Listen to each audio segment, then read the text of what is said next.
Ողջույն Ֆակտոր TV-ի տաղավարում զրուցելու ենք Հայաստանի Հելսինկյան կոմիտեի նախագահ Ավետիք Իշխանյանի հետ։ Ողջույն պարոն Իշխանյան։ Պարոն Իշխանյան, Հայաստանի կառավարությունը մարտի 21-ի նիստում ընդունեց քաղաքացու օր նշանակելու վերաբերյալ նախագիծը եւ ըստ այդմ պետք է տոների եւ հիշատակի օրերի մասին օրենքում լրացում կատարվի եւ քաղաքացու օրը տոնվի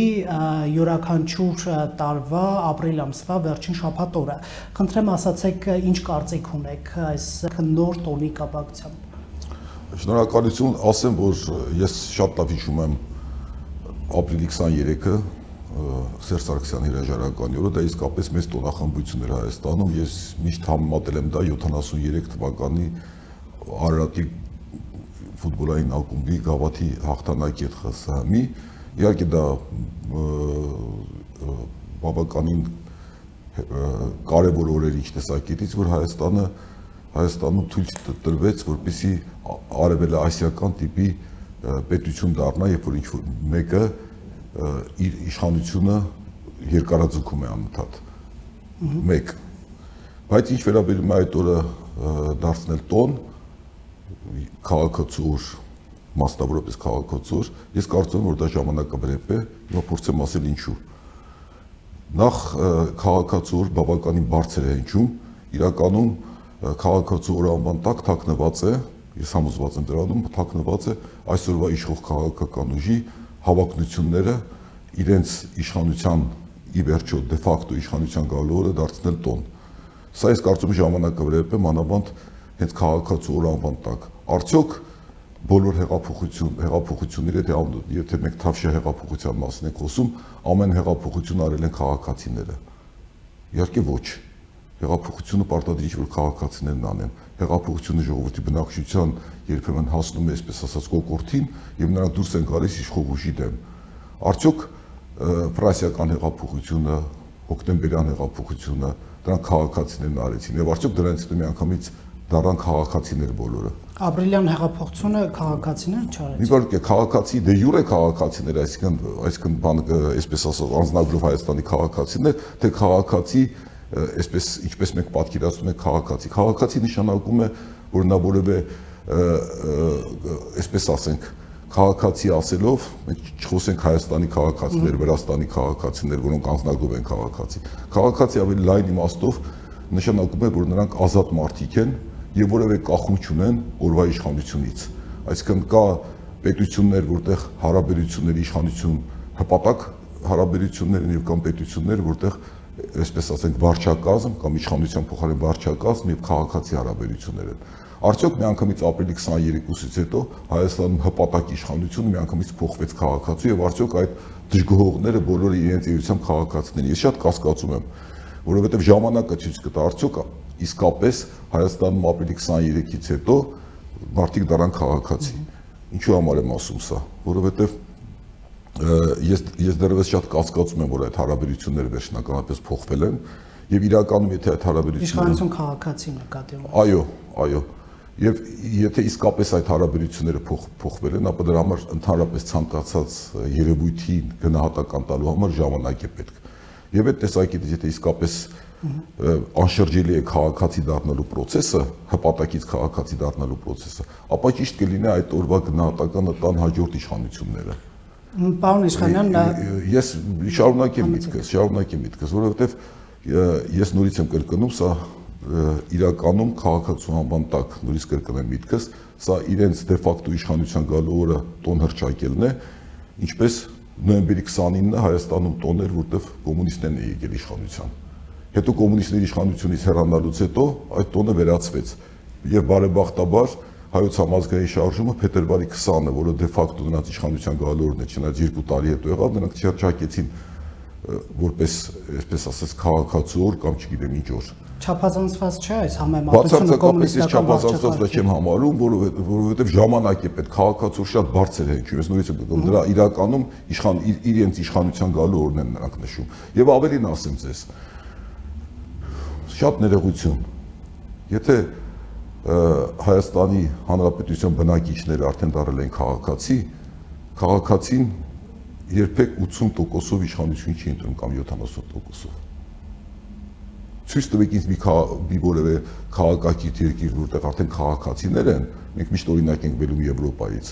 երբ որ որևէ քաղաքական ուժ 70-80% է։ Այնուամենայնիվ քաղաքացին ընտրության իրավունք ունի եւ մարդիկ իրացրել են իրենց Ես չեմ ասում, որ ընտրություն չի եղել, բայց քաղաքացու ընտրությունը դեռ ուրիշ այլ բան է, իսկ հպատակի եւ հեղափոխականի ընտրությունը այլ բան է։ Իրականում մենք եւ այդ ընտրություններին ես բոլորովին չեմ վիճարկում այդ ընտրությունների արդյունքները, բայց այդ ընտրությունները հեղափոխականների ընտրություններ, որոնք նոր քաղաքական ուժի մեջ տեսնում էին փրկիչ, որ իրենց հարցերը լուծելու է։ Դա քաղաքացու ընտրություն չի։ Շատ լավ։ Պարոն Իշխանյան, Արտակ Զեյնալյանի հիմնավորումը բերեմ նախագծի վերաբերյալ, ասաց, որ նա պայմանավորեց 2018 թվականի ապրիլին Հայաստանում աննախադեպ քաղաքական իրավիճակով եւ իր խոսքից մեջ բերում ստեղծված բազմաթիվ սոցիալ-տնտեսական, իրավական եւ քաղաքական բնույթի խնդիրների շուտափույթ լուծման անհրաժեշտությամբ օրեր շարունակ հազարավոր քաղաքացիներ ցույցերի եւ երթերի ձևով իրենց պահանջներն էին ներկայացնում իշխանություններին։ Սա արդյոք նախ բավարար հիմնավորում չէ եւ արդյոք դուք կհիշեք այդպես զանգվածային այլ հավաքներ, որոնք ունենան քաղաքական նպատակ եւ այդ քաղաքական նպատակը պսակվի հաջողությամբ։ Այսինքն իրենք ասում են, որ քաղաքացիները հաղթանակ են տարել եւ իրավունք ունեն իրենց օրը ունենալ։ Կարծեմ ես հիշեցրի, որ 88 թվականին սկսված շարժումը 2 տարի հետո եկավ իշխանության։ Կարծեմ հիշեցրի, նույն պահանջներն էին դրված եւ նույն ոգևորություններ, բայց արդյոք դրանք քաղաքացիներ դառան։ Եթե քաղաքացի դառան, ապա այդ ժամանակ եւս մեկ անգամ ժամանակավերեպ է այս դարձել քաղաքացու տոնը, այլ պետք է դարձնել փետրվարի 20-ը։ Նորից նույն հարցին ենք անդրադառնում։ Իսկ ինչ վերաբերում է, ես շատ հարգում եմ Արտակ Զեյնալյանին, դա բնականաբար նա որպես արդարացության նախարար հանձնարարությունը պետք է հիմնավորեր։ Եվ արդյոք այդ շուտափույթ ցանկությունները, որ դրված է եղել հեղափոխականների կողմից արդեն լուծվել են, սա էլ հետևական հարց։ Կրթության եւ գիտության նախարար Արայիկ Հարությունյանը ասել է, որ քաղաքացու օրը լինելու է անկախության օրվանից հետո երկրորդ հիշարժան օրը եւ ասել է, որ կոնկրետ օրը չեն ֆիքսում, այսինքն չեն կոնկրետանում, այսպես կենտրոնանում Սերժ Սարգսյանի հրաժարականի օրվա վրա։ Ես նույնպես հարգում եմ Արայիկ Հարությունյանին, բայց նա նույնպես իշխող քաղաքական ուժի ներկայացուցիչ է եւ ամրապնդում են իրենց իշխանության գալու օրը, իսկ մնացածը լիրիկա է, շատ ներողություն։ Իսկ անկախության օրվանից հետո երկրորդ, այսպես նշանակալի օրը։ Գիտեք, սա արդեն ինձ բավականին անհանգստացնող է, որովհետեւ հնչել են արդեն իշխող քաղաքական ուժի կողմից տեսակետներ, որ այդ Թավշյա հեղափոխությունը ավելի կարևոր հաղթանակ էր, քան Ղարաբաղյան հաղթանակը, հիմա էլ դա է հնչում ավելի կարևոր է, քան անկախությունը, սա ինձ համար ճիշտ ասած անհասկանալի է, իսկապես ասում անհասկանալի։ Դուք չեք համեմատի։ Եվ ՀՀԿ փոխնախագահ Արմեն Աշոտյանն է բավականին սուր քննադատել իշխանության այս նախաձեռնությունը եւ պարոն Աշոտյանի խոսքից մեկ հատված. ոչ մի ողբերգական բան այդ զավեշտի մեջ չկա, պարզապես գործող վարչախմբին իշխանությունից հեռացնելուց հետո եւս մեկ սանիտարահիգիենիկ գործ պետք է անել, չեղյալ անելով սույն խեղկատակությունը։ Ինչով եք պայմանավորում այսպիսի գնահատակ։ Ի տարբերություն իմ կարծիքի, պարոն Աշոտյանի կարծիքը զուտ քաղաքական կարծիք է, ինչ տեսակետից, որովհետեւ ամեն դեպքում նա այդ օրը իշխանությունից հեռացված քաղաքական ուժն է, դե ֆակտո այդ օրը, եւ բնական է, որ դա պետք է լինի նրանց կողմից ցանկացած այսօրվա իշխանությունների ցանկացած որոշում, դա պետք է սուր քննադատության արժանանա։ Ես պարոն Աշոտյանի խոսքը տեսնում եմ զուտ քաղաքական տեսակետից քննադատությունը, իսկ իմ դիրքորոշումը ներողություն քաղաքացու դիրքորոշումը։ Պարոն Իշխանյան, այնուամենայնիվ քաղաքասարակության որոշ ներկայացուցիչներ ողջունել են իշխանության այս նախաձեռնությունը քաղաքացու օր նշանակելու հետ կապված։ Տեսակետ է, որի հետ ես համաձայն չեմ, եւ գուցե նաեւ այստեղ կա այն հարցը, որ այդ քաղաքացիական հասարակության ներկայացուցիչները, այդ թվում նաև ես մեր կազմակերպությունը աջակցել ենք ամբողջ այդ մարտ-ապրիլյան շարժմանը եւ նրանք թերևս գտնվում են մտածում են, քանի որ աջակցել են, ապա պետք է շարունակեն աջակցել։ Տեսակետ է։ Եվ այստեղ տարօրինակ ոչինչ չկա, որ բացարձակապես գիտեք ինչն է հարցը, շատ կարևոր է որ լինեն ցանկացած հարցով լինեն տարբեր տեսակետներ եւ որևէ մեկը չհավակնի բացարձակ ճշմարտություն լինելուց։ Անդրադառնանք այս օրերի կարևորագույն թեմաներից մեկին եւ բավականին աղմուկ է բարձրացրել Պաշտպանության նախկին փոխնախարար Վահան Շիրխանյանի նամակը ուղղված երկրորդ նախագահ Ռոբերտ Քոչարյանին, ծանոթ եք արդյոք նամակին եւ ինչ տպավորություն ունեք։ Անկեղծ ասած մի փոքր կարդացի նամակը, երևի կեսը կարդացի նամակի եւ հետո մեծագույն տհաճություն զգացի եւ չշարունակեցի կարդալը, որովհետեւ այդ ոճը, այսպես ասենք, կիսահայհոյական մեղմ ասած ոճը ես չեմ կարողանում կարդալ, բայց ինչ որ կարդացի, անկեղծ ասած շատ տհաճ տպավորություն թողեց վրաս, բովանդակային տեսակետից նույնպես, փորձեմ ասել, հետաքրքիր է, որ նախ անկախ այն բանից ես որևէ մեկին պաշտպանելու հավակնություն այսօր չունեմ, բայց ես չեմ պատկերացնում Վահան Շիրխանյանը այդպես հերոսաբար խոսած լինի այն ժամանակ Ռոբերտ Քոչարյանի հետ։ Եվ այսօր նա լինելով նաև դեռևս այսպես ասենք քրեական հետապնդման տակ, կարծեմ ընդհանուր խափան միջոցն է փոխվել։ Ես չեմ ուզում անդրադառնալ, թե ինչքանով է հիմնավոր այն մեղադրանքը, որ նրան առաջադրված է, այդ զինված խումբ ստեղծելու եւ այլնի մեջ, ամեն դեպքում նա այսօրվա քաղաքական տրենդի մեջ, այսպես ասենք, փորձում է հաջողանալ նոր իշխանություններին եւ արդեն մոդայիկ է դարել ուղղակի բանի Քոչարյանին հայհոյելը։ Շատ մեծ տհաճություն զգացի եւ ամենակարևոր հարցից գիտեք որն է։ Նույնիսկ կարևոր չի թե ինչ են ասում, կարևորը նաեւ ով է ասում։ Արդյոք այնպիսի մարդիկ ինչպիսինք են Վահան Շիրխանյանը, Գագիկ Ջանգիրյանը, Մուշեղ Սաղաթելյանը եւ այլոք իրավունք ունեն ընդհանրապես խոսելու արդարության մասին եւ ինչ-որ մեկին քննադատեն, երբ որ Հայաստանի ամբողջ քաղաքական, ընտրական համակարգի եւ ամբողջ տարբեր տիպի անօրինականությունների, հանցագործությունների հիմնադիրներն են նաեւ նրանք եղել։ Ես զարմանում եմ ուղղակի մեր ժողովրդի կարճիշխության վրա, որովհետեւ նրանք կարող են քննադատել, մեղադրել Քոչարյանին, բայց հերոսացնել այն մարդկանց, որոնք եղել են,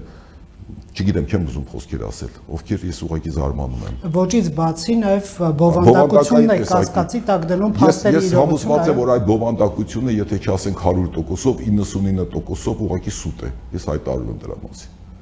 Մասնավորապես այդ նա ուղղակի որ հատվածն է առավել այսպես կասկածի տակ դնում պարոն Շիրխանյանի, որ ինքը մտել է Քոչարյանի առանձնասենյակը Ղարաբաղում եւ նրան ասել է հայհոյել է եւ ասել է այսպես, հետո որ այսպես բանը այսպես եղավ, բանը մեղրին հանձնելու հարցը, դա ընդհանրապես գիտեք ինչն է ծիծաղելի։ Նախ մեղադրում են, ասում են նա պատրաստ է մեղրին հանձնելու եւ Վազգեն Սարգսյանն ու Կարեն Դեմիրճյանը դեմ էին։ Բայց էլի մեղրի բաղով էլի լսել ենք այդպիսի կարծիքներ, որ Քոչարյանի շրջանում գիտեք ինչ է, դա ուղղակի խոսակցություններ են, ես այսպես ասեմ, նախ պետք է հաշվի առնել այն ժամանակը, երբ որ 99 թվականի պարլամենտական ընտրություններից հետո իրական իշխանությունը արդեն Վազգեն Սարգսյանի ձեռքին էր եւ հնարավոր չէր, որ այդպիսի որոշում կայացրած լիներ Քոչարյանը նախ։ Եվ այսպիսի շատ պարզունակ բան օրինակ եմ բերում, որ հենց մեղրու դեմ էին Քոչարյանն ու Դեմիրճյանը, դրա համար հոկտեմբերի 27-ը եղավ։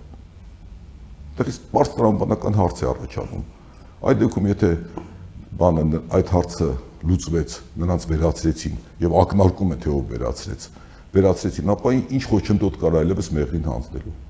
Գիտեք, մարդիկ ուղղակի չեն տրամաբանում, խոսքերի մեջ չեն տրամաբանում եւ ամեն ինչը ըստ իրենց ցանկության ընդունում են հալածյուղի տեղ։ Եվ ընդհանրապես Հայաստանում ցավոք սրտի քաղաքական գործիչները հիմնականում թողինձներ են, ովքեր որ այդպեսին չեն, մեծ մասը նրանք ոչ թե խոսում են ճշմարտությունից եւ գաղափարներից եւ այլն, այդ օրվա կոնյունկտուրայից եւ իրենց անձնական շահերից եւ փորձելով հաջողանալով այդ օրվա իշխանություններին փորձում են պաշտոն ստանալ, այդ թվում նաեւ Վահան Շիրխանյանն ու Գագիկ Ջանգիրյանը։ Պարոն Իշխանյան, Վազգեն Սարգսյանի անունը դուք շոշափեցիք եւ այստեղ հետեւյալ հարցն է առաջանում. Եթե նախկին բարձրաստիճան պաշտոնյան խոսում է ընտրակեղծիքների մասին, արդյոք դա խոստովանություն չի այն մասին, որ օրինակ Վազգեն Սարգսյանը կամ օրվա իշխանությունները փաստորեն կոծկել են ընտրակեղծիքները։ Իհարկե, դա նաև ոչ միայն դա խոստովանություն է, մի տեսակետից խոստովանություն է եւ մյուս հարցը կա այստեղ։ Նույն ինքը Վահան Շիրխանյանը արդյոք տեղյակ չէր նույն 95-96 թվականի կեղծիքների մասին։ Արդյոք տեղյակ չէր նույն 98 թվականի կեղծիքների մասին։ Եվ այդ կեղծիքների բոլոր տիպի կեղծիքներով ձևավորված իշխանության ժամանակ միշտ հաջողացել է օրվա իշխանությունների եւ պաշտոն ստացել։ Դա է Վահան Շիրխանյանը։ Էլ չասենք, ես լավ հիշում եմ 90-ական թվականներին բոլորովին այդ չհերկվեց։ Ես նույնիսկ հեղինակին եմ հիշում, Գագիկ Մկրտչյանը Գոլոս Արմենիում հրապարակում էր կարծեմ Վեն կոնցերնի ամբողջ թալանը Վահան Շիրխանյանի կողմից կազմակերպված։ Եվ հիմա այդ մարդը դարել է հերոս եւ հետաքրքրականն այն է, որ շատ քաղաքասարակության ներկայացուցիչներ բավականին ազնիվ մարդիկ հալած յուղի տեղ ընդունում են այդ բարբաջանքը կներեք արտահայտությանս համար։ Այսպիսի տեսակետ կա, որ հեղափոխությունից հետո քաղաքասարակությունը սկսել է չքննադատել այս իշխանություններին։ Արդյոք ձեր կարծիքով չկան քննադատության թեմաներ, ինչն է պատճառը, կա արդյոք համամիտ եք այդ բան հետ։ Մասամբ համամիտ եմ եւ այստեղ կա բացատրություն։ Ես դրա մասին արդեն ասացի, քանի որ քաղաքասարակությունը անդադ պայքարել նախորդ իշխանությունների դեմ եւ աջակցել է հեղափոխությանը, իրենց նաեւ պարտավոր են զգում եւ նոր իշխանության հաջողությունների համար եւ շատ անհանգստանում են նրա հնարավոր ձախողումների համար եւ դերևս իմ կարծիքով իներցիայով շարունակում են շատերը պաշտպանելով իշխանություններին եւ երբեմն նաեւ քննադատում են։ Կարծում եմ ժամանակ ամեն ինչ իր տեղը կբերի։ Իսկ որն է այսօրվա քաղաքասարակության օրակարգը, իշխանությունն արդյոք ձեր քննադատությունները օրինակ ներառում է օրենքներում, ինչպիսին է իշխանության արձագանքը ձեր առաջարկներին։ Առայժմ ես չեմ տեսնում քննադատությունների նկատմամբ բավարար կամք այդ քննադատություններն ընդունելու, մասնավորապես այդ շատ քաղաքասարակության ներկայացուցիչներ, որոնք մինչև այժմ նաև դեռևս աջակցում են իշխանություններին, բայց նրանք նույնպես առաջարկություններ ներկայացրեցին, բայց իշխանությունների կողմից այն չընդունվեց, մասնավորապես բազմիցս ասված է, նորից կրկնեմ, վարչապետին կից տարբեր կառույցների անկախության հարցը, ոստիկանություն, ազգային անվտանգություն, պետական վերահսկողության ծառայություն, քննչական կոմիտե, հատուկ քննչական ծառայություն եւ բոլորովին այդ հարցերը տեղից չարժվեցին։ Ավելին ասեմ, առաջարկությունները կառավարության ծրագրում ընդգրկելու տարբեր հարցեր եւ այլն։ Համենայն դեպս եւ ավելին ասեմ, որ ինչպես բոլոր իշխանությունները,